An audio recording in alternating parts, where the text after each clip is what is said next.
It's turned off. Yes.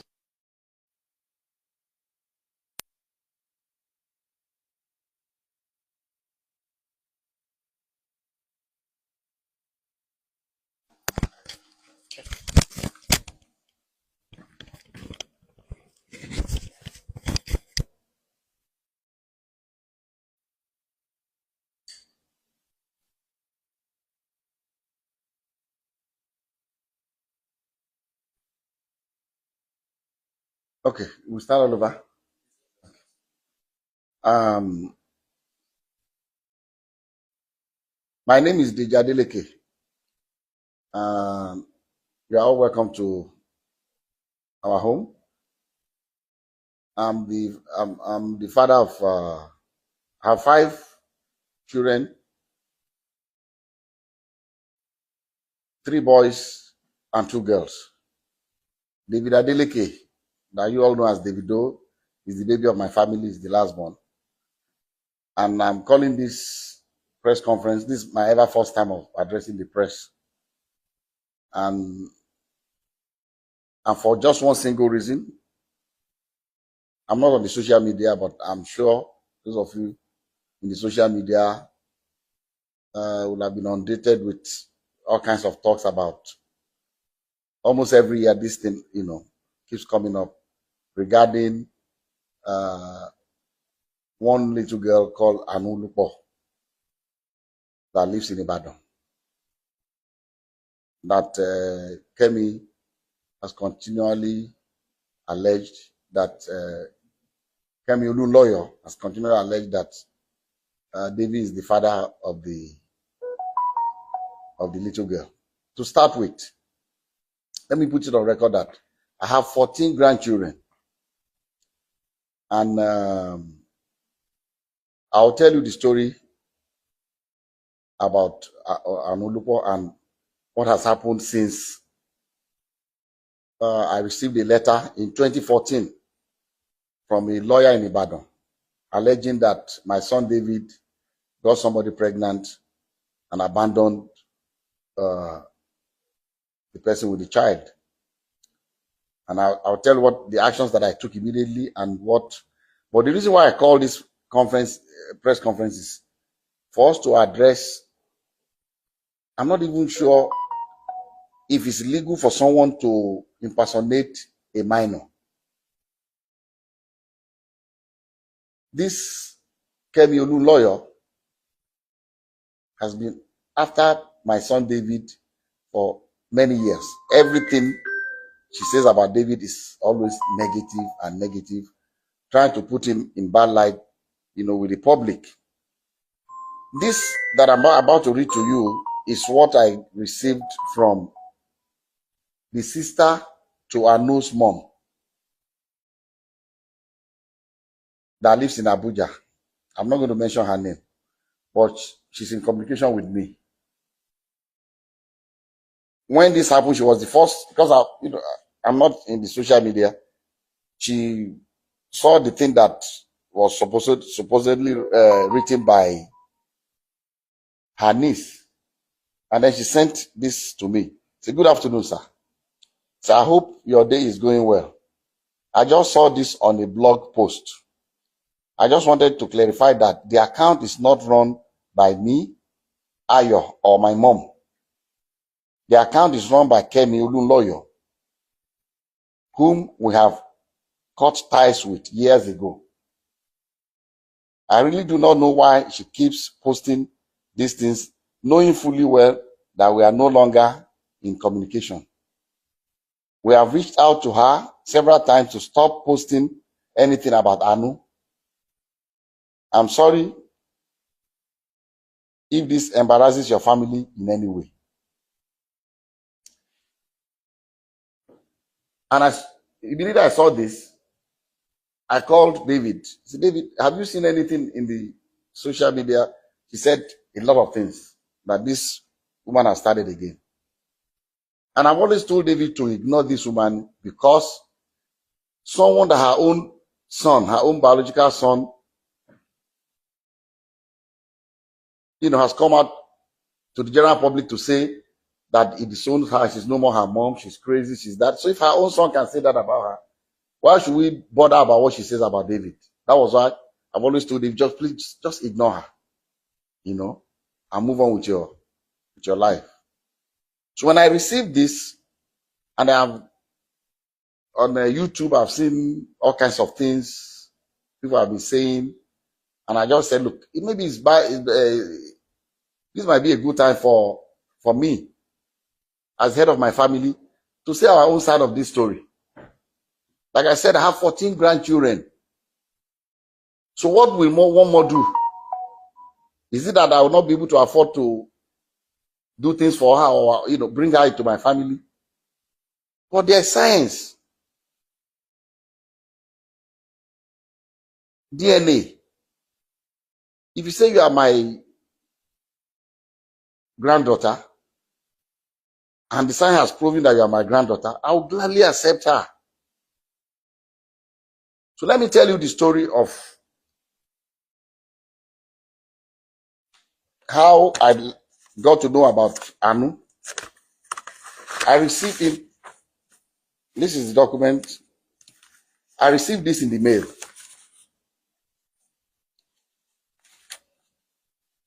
Through DHL to my office. This is the DHL sent to me by Bandele A. Aiku and Co. from Ibadan in 2014 by DHL. And in the package, there are pictures of a little girl and pictures of David. I mean, they put David picture, with the little girl. This was, maybe they took, I don't know where they cropped David's picture and put it. And this, the mother of the girl. So I received this in the mail, 2014. And in that mail, also, curiously, there was the birth certificate of the child. And what caught my attention was that in the record of the birth certificate, they said full name of father, Adeleke David. Full name of mother, Adeleke Ayotomide. How can she be Adeleke? So that is,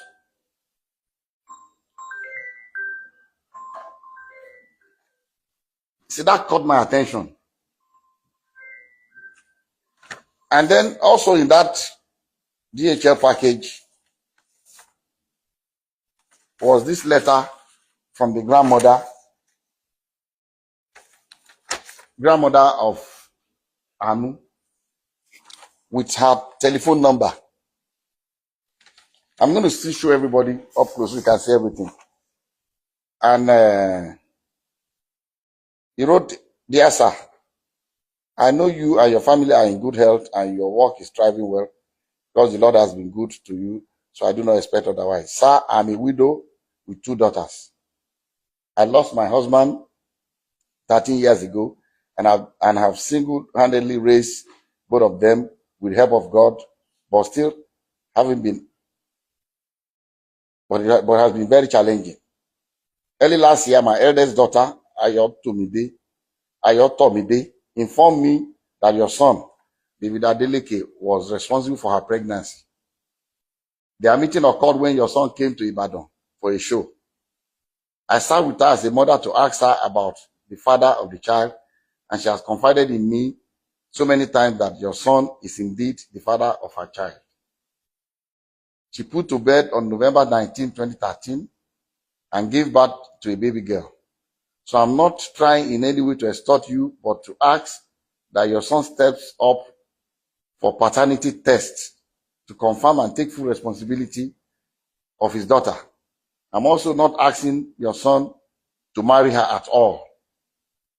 Contained in this envelope are pictures of the baby and my daughter. Sir, I know you are a God-fearing man, and I plead with you for the sake of the pain that a widow goes through to raise our children, that you give me a quick and favorable response Thank you and God bless you.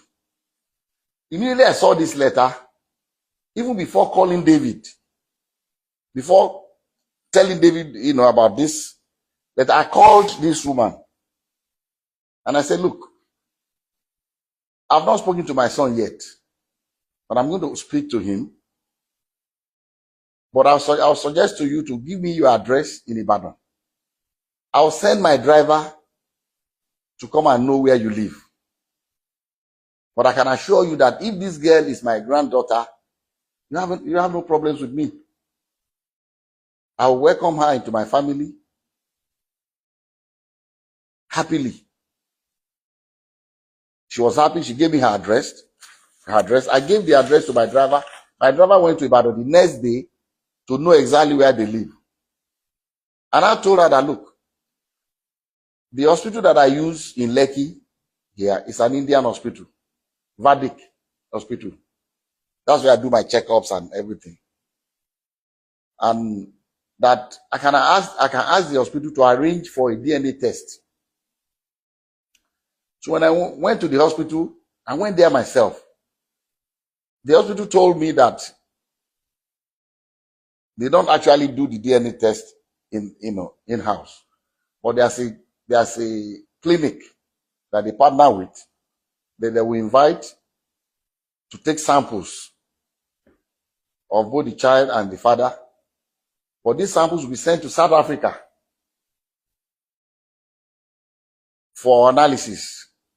A laboratory in South Africa, because it's not done in Nigeria. I don't think they have a lab in Nigeria that can do the DNA analysis. And I said, okay.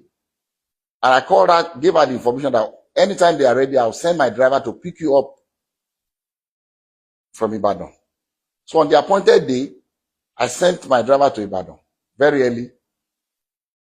And my driver brought the mother of the child, the grandmother, and the baby. The three of them came.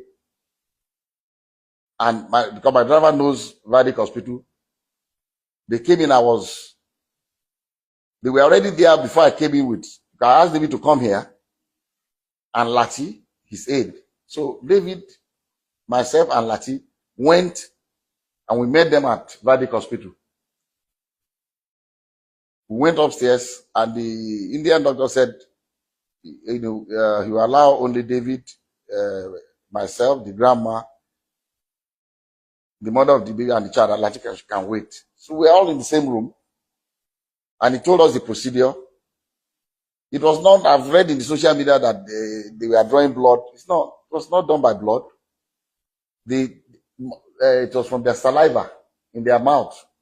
So they brought the thing and swapped David's and put it in the container and sealed it. Swapped the baby's own and sealed it. And they told us that these samples will be sent to South Africa for analysis. And then when it's ready, myself and the mom and the grandmother signed, grandmother of the baby, signed that both of us will be the ones to receive the result. So when the result was ready, I called her. They said, Madam, they said the result is out. I'll send my driver to pick you up so that both of us, because they will not give it to one person. We've already signed that both of us will see the result. So we went and they opened the result before both of us. And, I'll read to you what, and I'm still going to show it to you. I'll show you all the other ones that we did also, but I can only show it to you, but I will not allow you to copy it because of one reason. Number one, it's very dangerous for someone's DNA profile to be in the public. Dangerous for David for one reason. Somebody can use it to frame him. If somebody commits a crime tomorrow and they say, they've taken sample of saliva or blood or whatever, or a sperm or what, in case of rape, and the police comes out to say this is the DNA profile of the person will go to jail. So I cannot share. I'll let you see it, but I will not allow you to copy his DNA. The portion that says shows the result without the DNA profile, I'll show you can copy that. And at the same time also, I cannot legally share with you the DNA profile of that innocent little girl, Anu, because she's a minor and I don't have the permission of her parents to share her DNA. So we have to be very careful. But anyway, but I'll show you the result for you to just see. And so they opened this was the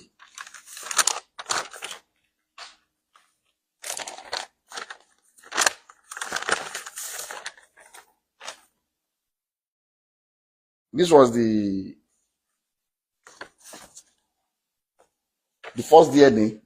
This is the original copy that I was giving one, and the grandma was giving another one. And at the end of the whole story, they wrote here that probability of paternity 0.00%.